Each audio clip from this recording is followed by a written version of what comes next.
Initially, I thought I would make a video in the question reality series called What Would No Temperature Feel Like? But then I thought to myself, do I really want to do the research to make this thorough, exhaustive, and authoritative? No.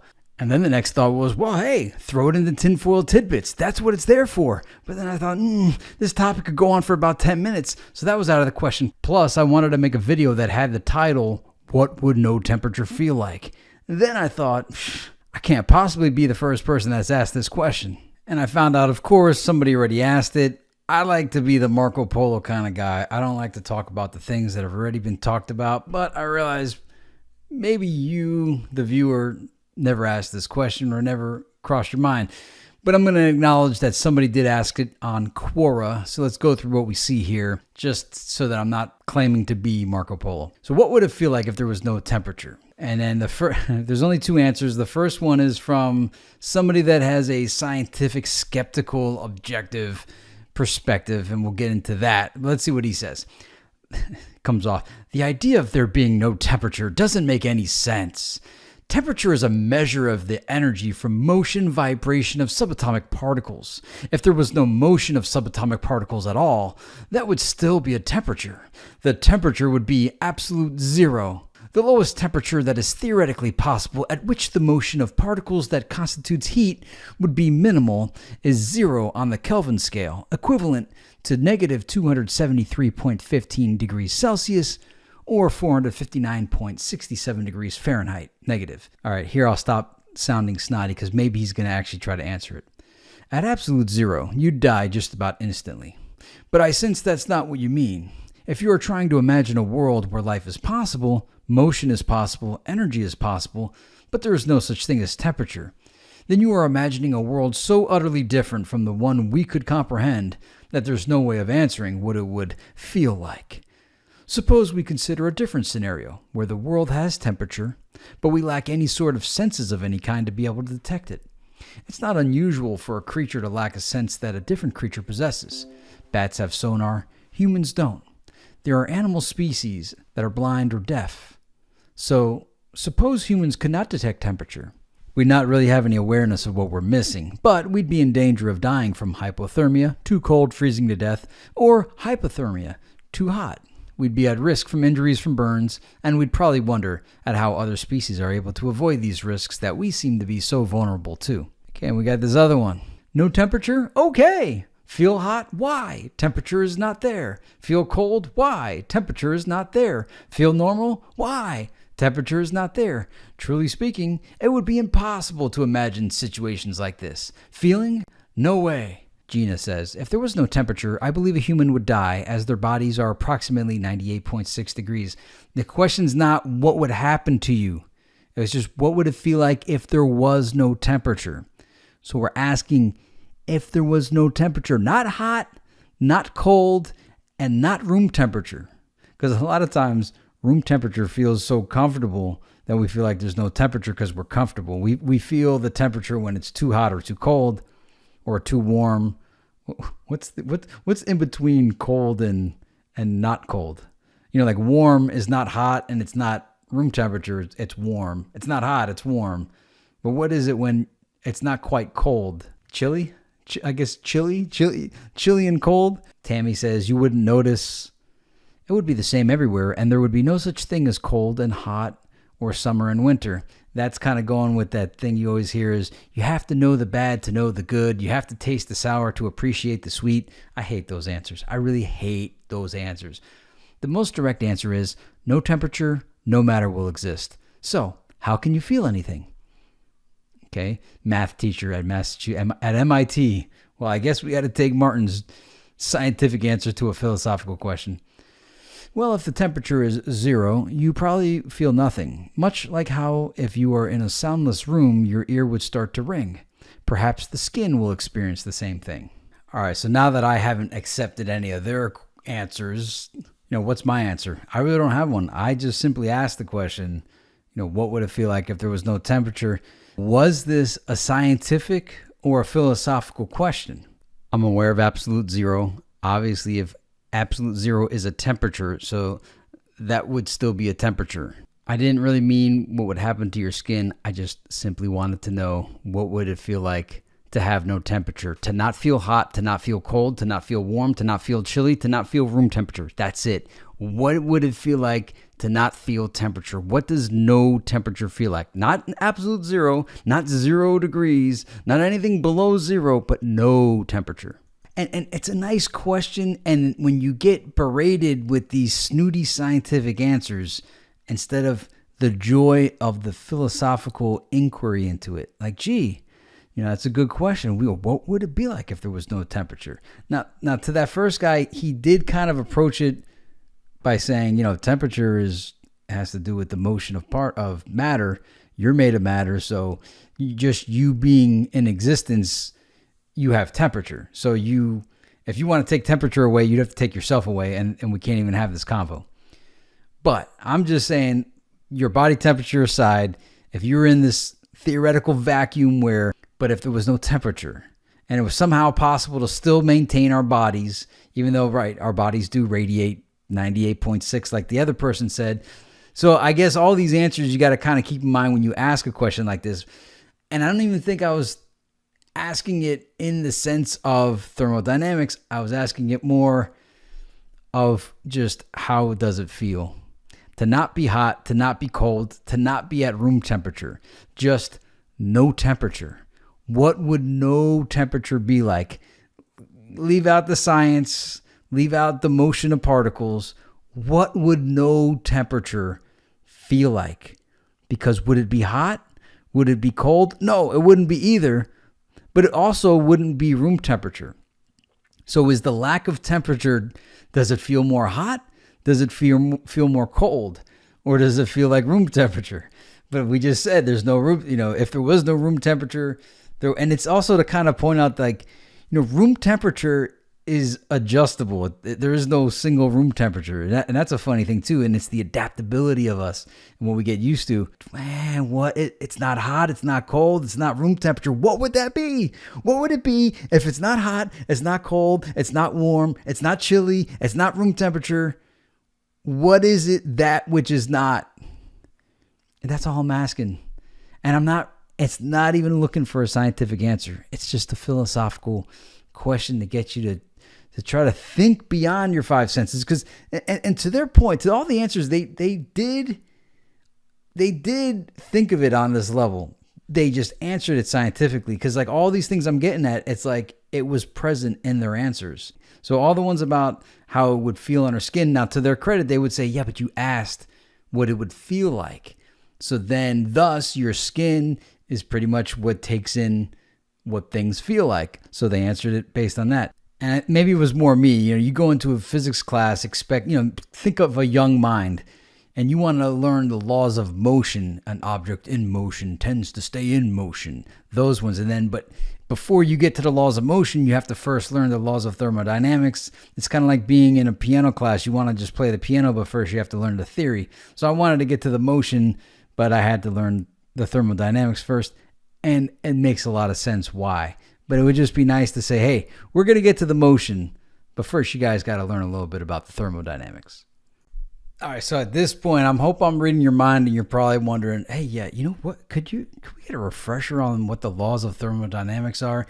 And to the science people that somehow made their way to this channel, they're like, how do you not know the laws of thermodynamics? Bro, a lot of us, we were in school like 20 plus years ago, and when we were in school, we were like 15 and 16 looking at the girls in the class. So and now that we're older, mature, probably married, and our hormones are much more in balance, and we're much more inquisitive to the nature of reality, like now is the time we should be in school. When we were younger, we should have been doing athletic things, not sitting in a classroom.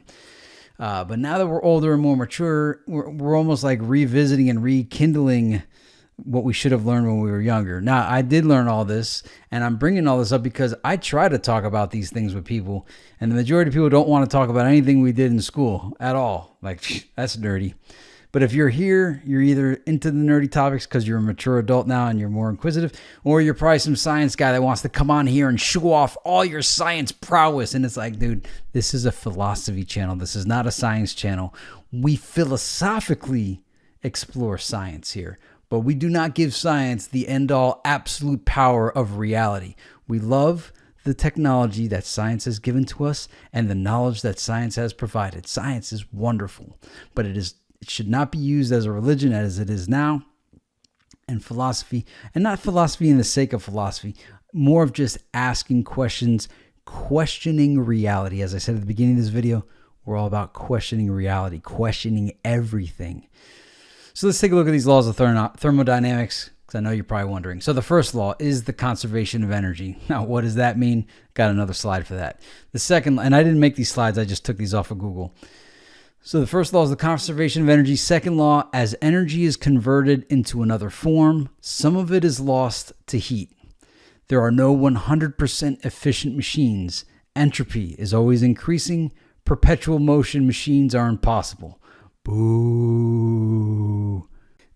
Don't you almost feel like JP Morgan required that to be put into the curriculum so that nobody gets this idea that free energy is possible?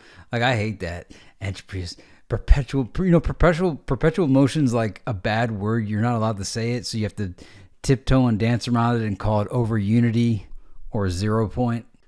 Bro, and to you science Nazis out there, be happy that I just do this on my channel and I'm not in a classroom as a real teacher teaching your kids the John Lippy version of reality.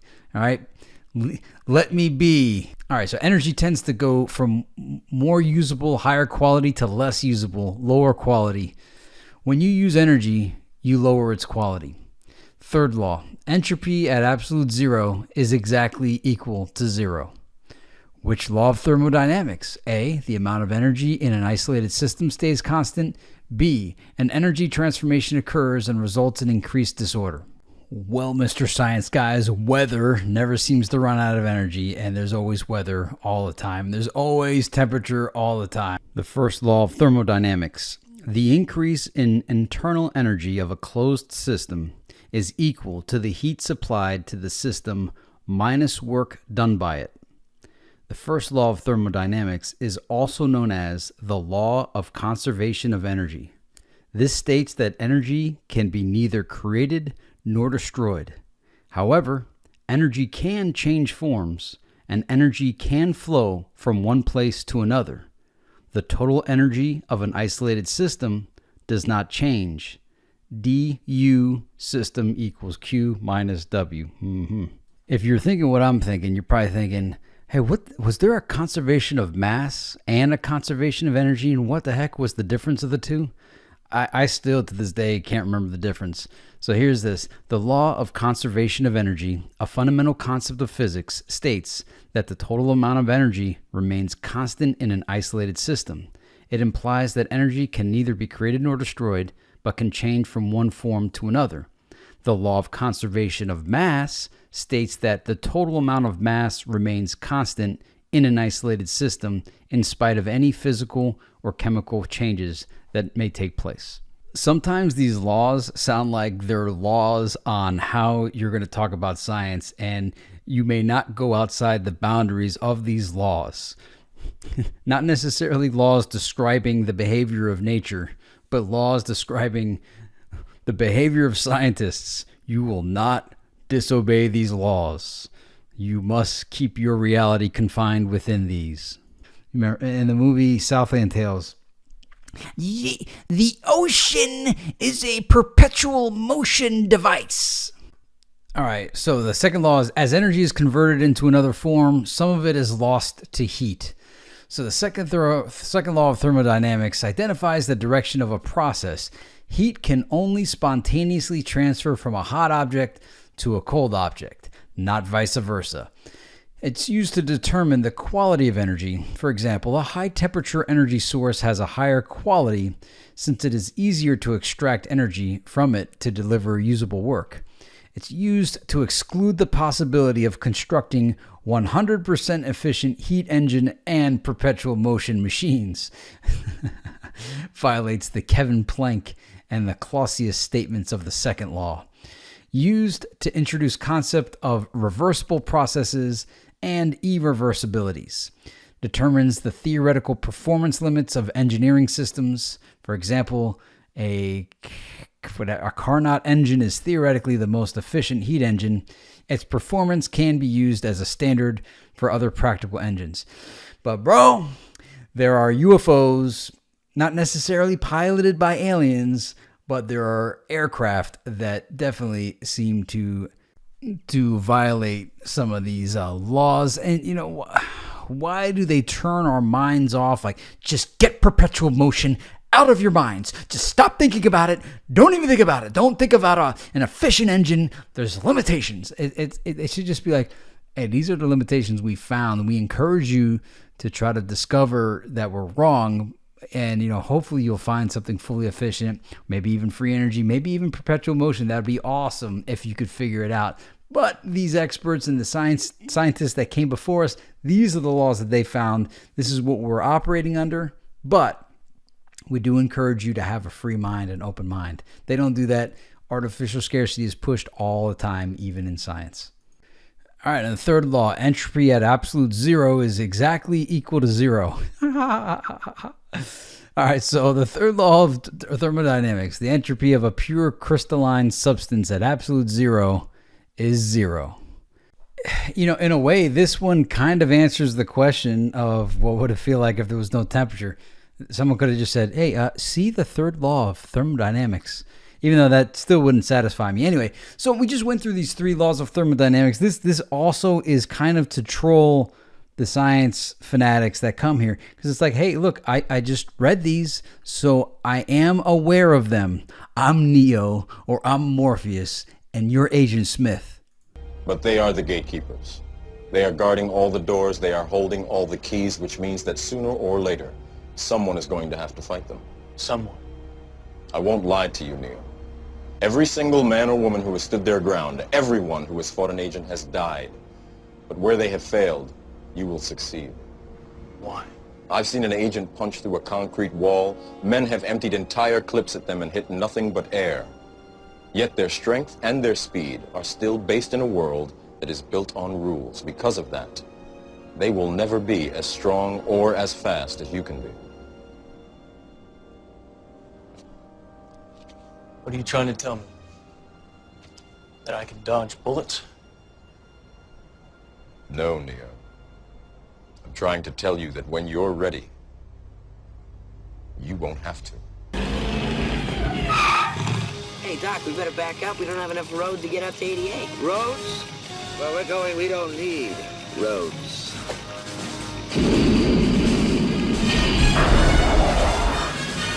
To be developed from the moon. I'm not sure what it is right now. All right, let me show you another example of what these science fanatics do. They show up on everything to put a scientifical, logical explanation for everything. So we got Buzz Aldrin reveals existence of monolith on Mars moon. Now, obviously, this is to attract ufologists or maybe even secret space program fanatics. But obviously it's not to attract the science audience, but they always show up. They always show up to correct and offer their skeptical. So let's just hear what Buzz has to say here. We should go boldly where man has not gone before. Fly by the comets, visit asteroids, visit the moon of Mars. There's a monolith there, a very unusual structure on this little potato-shaped object that goes around Mars once in 7 hours. When people find out about that, they're going to say, who put that there? Who put that there? Well, the universe put it there. If you choose, God put it there. All right, that is, to me, I love Buzz Aldrin for saying that. And everybody's going to jump on his case. You can't say that, Buzz. And look at this. Alex Jones was right. Love it. Everyone said they came here from Joe Rogan and Alex Jones. Love it. Love it. Okay, so you got this guy here. The Phobos Monolith is fascinating, but the term monolith can be misleading for those who only know it from 2001: Space Odyssey. A monolith simply means a single piece of stone. The Half Dome in Yosemite and the Rock of Gibraltar are both monoliths. Any sufficiently large boulder is a monolith. The reason the Phobos monolith is fascinating is not because it's evidence of alien intelligence, but because it is presumably representative of Phobos's real composition as opposed to the thick layers of dust that comes from Mars and Deimos. What a party pooper. But luckily, Adam Walsh says, yeah, I know this is old, but people do not look at the half dome and say, who put that there? Who put that there? An otherwise great point. Let's see Buzz say that again. Who put that there? Object that goes around Mars once in 7 hours. When people find out about that, they're going to say, who put that there? Who put that there? Well, and I even love he says the universe or God. See, he's even got a tiptoe around it. And that's why I've always said the universe, and I didn't say God, because when you say God, everyone jumps on your case. There is no God, or whatever the heck they want to say. Or it's my God, it's her God, it's their God. So I just say the universe. And Buzz said the same. Politically correctness, lunatics, man. Everybody wants to control reality. Everyone wants to control whose God is what. So you got that guy, he's party pooping. Then you got some other people. Monolith. Pillar of rock, a tall block of solid stone standing by itself, whether a natural rock feature or a stone column shaped and erected by people. Dude, Buzz Aldrin, the second man to walk on the moon, said it. And even said when people find out about it, they're going to ask, who put that there? Well, the universe or God. And they're all, how dare they correct Buzz Aldrin? How dare they clarify Buzz Aldrin's statements? I'm just trying to look, I am in such a world right now where I did Flat Earth for the past 3 years, so I saw all the stuff that people would throw at you with that. So now I'm going back to the secret space program because they were all pushing, basically people hide behind the official version of reality. So I'm like, okay, well, here's the official version of reality for you, bucko.